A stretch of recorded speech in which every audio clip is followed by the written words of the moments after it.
ना जाऊ होतो नाही हनुमानजी असं नाही होतं नाही जाऊ दे जाऊ दे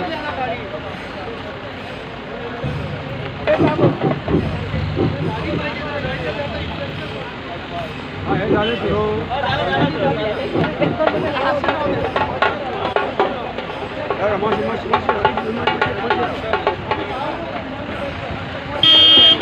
निर्धार समितीतर्फे आजची ही तिसरी सार्वजनिक सभा होते। सुरुवातीला एक वर्षभर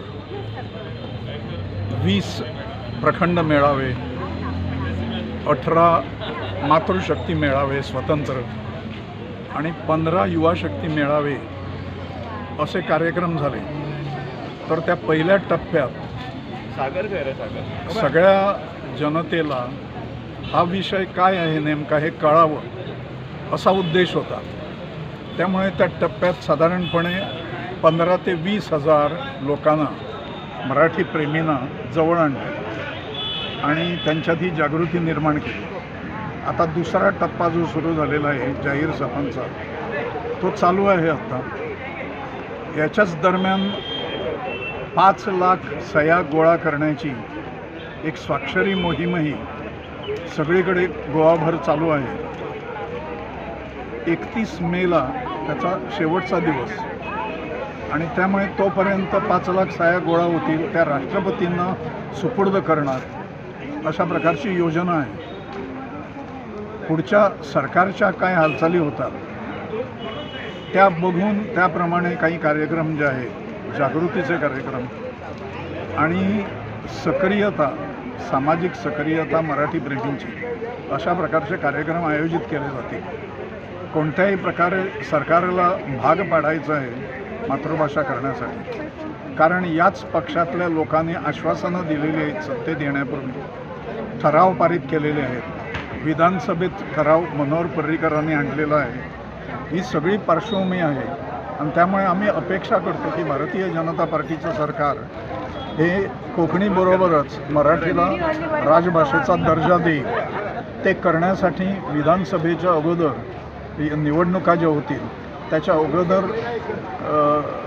अधिवेशन घ्यावं लागणार आणि हा दुरुस्तीचा ठराव जो आहे हा त्या अधिवेशनात संमत करून घ्यावा लागेल। त्या दृष्टीने सरकारवर दबाव आणण्याकरता आणि जनतेपर्यंत विषय पोचवण्याकरता अनेक योजना आमच्या चालू आहेत, त्या पुढेही कार्यरत राहतील। आज ही मिरवणूक आत्ता सुरू होत आहे आणि निर्धार फेरी असं आम्ही त्याला नाव दिलेलं आहे। तर ती निर्धार फेरी परत एक 20 मिनिटात परत या ठिकाणी येईल आणि जाहीर सभा सुरू होईल। 9 तारखेला पणजीची सभा असं ठरवलेलं आहे।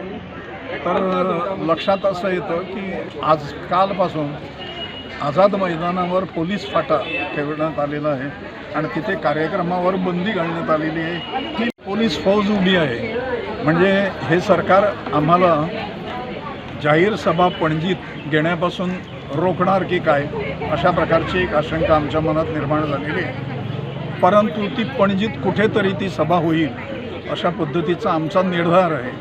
या सभा झाल्यानंतर पुढची जी काही गतिविधी आहे तो सरकारचं या बाबतीत काय म्हणणं आहे हे पाहून ठरवलं जाईल। आत्तापर्यंत आम्ही साधारणपणे या भारतीय जनता पार्टीच्या सरकारात जी महत्त्वाच्या व्यक्ती आम्हाला दिसल्या त्यांची भेट आम्ही घेतली।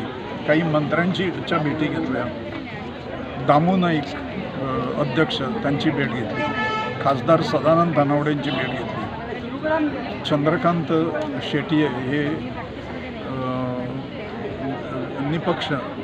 निष्पक्ष आमदार आहेत डिचोलीचे, त्यांची भेट घेतली।